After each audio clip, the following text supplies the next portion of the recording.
welcome to Herman Manyora's YouTube channel. We are talking about climate change here in Kenya. I don't know if you've noticed that the whole of Africa is here. I'm here with Herman Manyora, political analyst and commentator. Prof, how are you doing today? I'm good, except that I've not gone to the climate change conference. Don't you believe that the climate is changing and you should take action? No. What's the case? I don't believe in just talk. People just talk.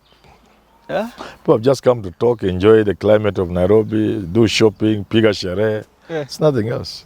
It's not about climate. No. They just go back to their countries, like I've tweeted, and continue messing the environment. They'll continue polluting. The big polluters will continue. The people are chasing the dollar. They don't care about the disaster that is waiting, if it's waiting. They don't care. So you don't, as an education... Countries don't care. Though I would wonder, you don't believe in the exchange of ideas that comes with this conference? There are no exchange of ideas. That's just a talk show. What we need to do to mitigate climate disaster is known. You don't need to come to Nairobi from Kuala Lumpur or wherever you have been. No, we know it. People just come and say the things everybody knows. And then they take tea in Nairobi. Some of them enjoy nightlife. Yeah. What should be done? Because there is this question of, you know... Start with Kenya, for example. Let's say there are small things that contribute finally to degradation and climate change issues. What are we doing ourselves? Even just issues of pollution, simple pollution. Look at how dirty the river is. This river is in Nairobi. Other countries we go, people take photographs on the river Thames in the UK, where in France, Paris. Why can't our rivers be clean? Let's start there. Why can't, do you need a climate conference to clean the rivers that pass Nairobi? Factories are pumping filth into the rivers. Do you need a climate change to stop that? Go down river Earth, everything's dead. Rivers where people used to fish and swim, they're dead. It's not a river, it's not water. So do you need a climate? That's just a talk show. Even though we are not major contributors as Africans, you know, to climate change and destroying the environment, other countries are doing that as much as more than we are. Should we be having this conversation, or should we be focusing, as some Kenyans are saying, look, let's first focus on high cost of living before we talk about... No, high cost of living is another thing. This is another thing. My argument is, let us live in a clean environment. Let's make the environment clean. Let's listen to the voice of the late Wangari Maathai. What did she tell us? What are the things she said? We say we want to protect the environment. We call a climate conference here, and we tell people go to the forest and do farming there and destroy the trees. Go and cut trees. What a contradiction.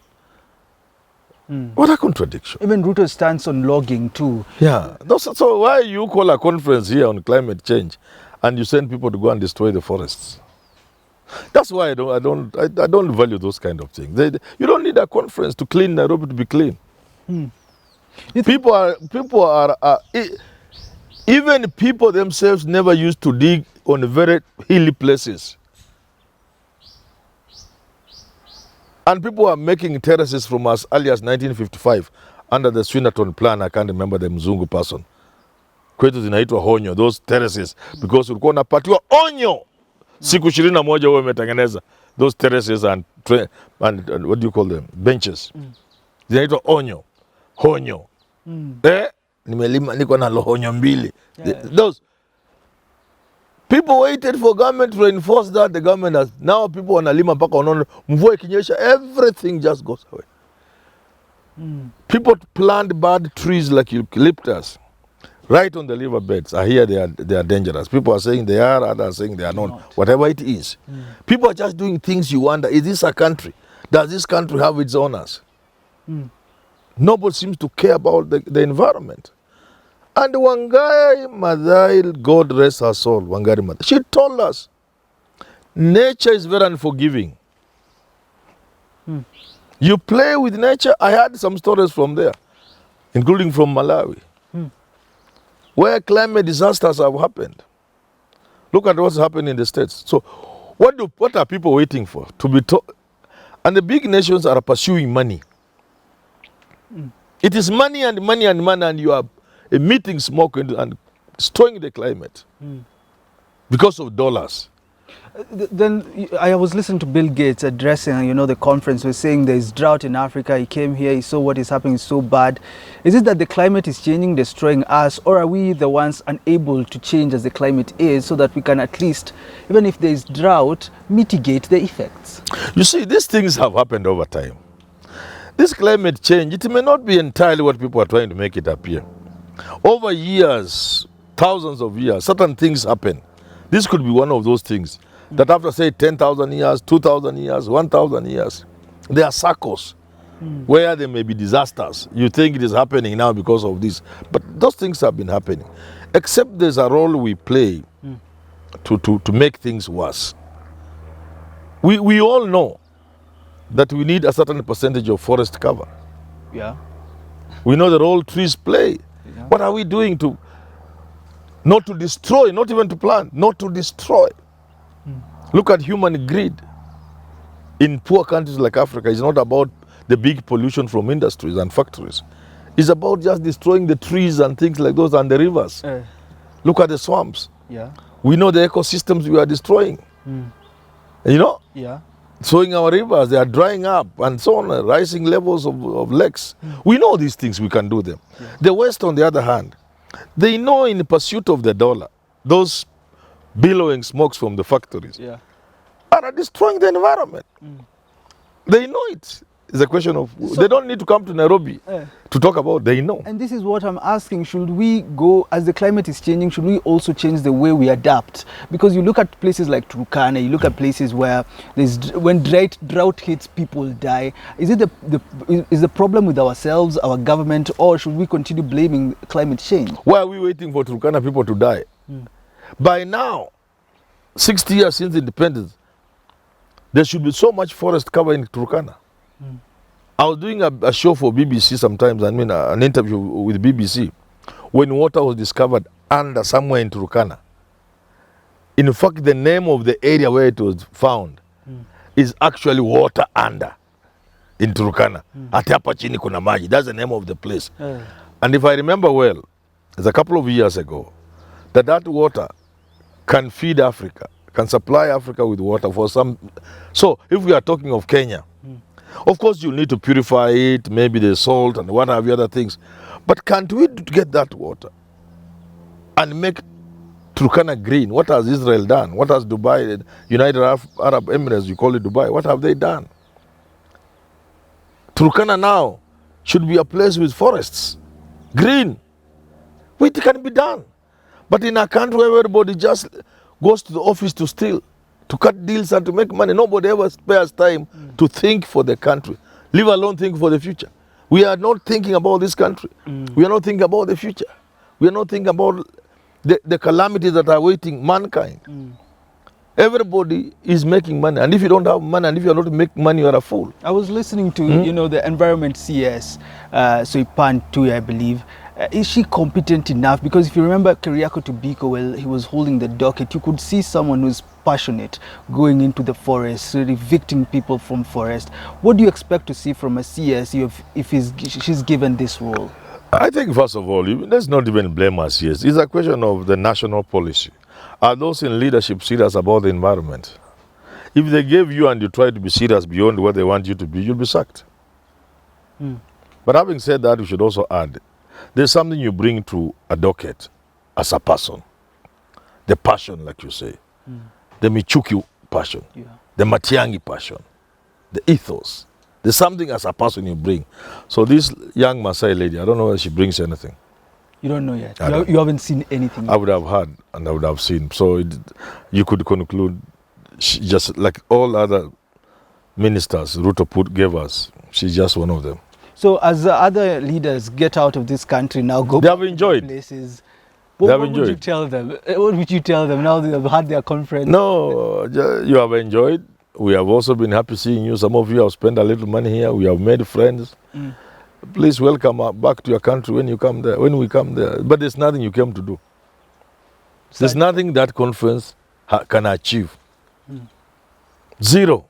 Actually, I think it's John Kerry. Is it John Kerry who said they have been talking about environment? Yeah, from 1972 to Stockholm. And the initiatives they make are becoming lesser and lesser every year.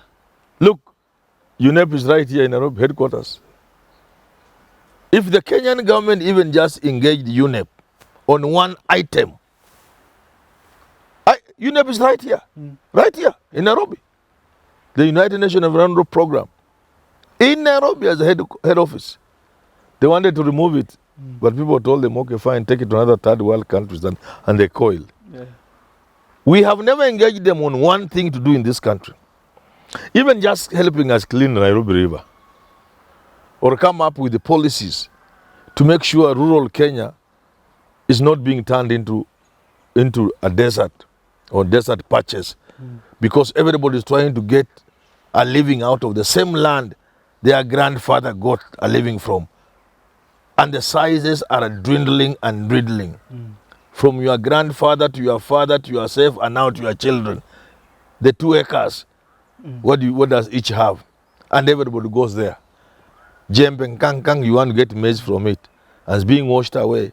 It is being messed by fertilizers and pesticides and all those other things you do. Who is talking about that? Do you need a conference to know that we are destroying the soils? It's just talk. Yeah. It's just talk. Because this country, nobody is serious. But it's not just about this country. It's just about mankind. We are so foolish. Like people before us, we will destroy ourselves. Civilizations have been destroyed because of man's folly. And here we are. We are not learning from the past. That what we call civilization and achievement becomes the reason why we collapse. I don't know if you get it. I'm getting you. What we celebrate as achievement becomes the reason why we collapse. So civilizations collapse after they have achieved so much, and that achievement becomes the source of their collapse. So mankind should have seen where we have come from, the calamities that have destroyed civilizations, and mitigated this disaster that is waiting for us. Because it's waiting. Like a country like Kenya, what we need to do is so little. Have workable policies on the environment, on our trees, on pollution, on soil erosion. And you see, I was telling Africans through a tweet, don't beg for finance. You don't need money to mitigate climate. Just do small things. Protect your forests. Make sure the environment is clean. Make sure the rivers are not drying up. You don't need money for that. How about the big pollutions from the West? What does Africa do? If you are polluting the environment from America and you want to come and establish something here, you have it, we tell you go away. Hiyo factory inaharibu ulimwengu, kwanza funga, ndio kuja ufanya biashara hapa Kenya. We work with eco-friendly companies. If you are not eco-friendly, you don't have a space in Kenya here. You not do business here. You can't come and establish business here, and in Europe you are destroying the world. So Africa has what it takes to make the world toe the line and be climate sensitive. And so now they are begging for money. So we have to be courageous enough to face... To do the small things we can do on our own and hold the big nations to account by telling them that you will not do business with us if you continue messing the climate and the environment. All right. Prof says too much talk, let's change it. Let's do more and talk less. Have yourself a lovely rest of your day.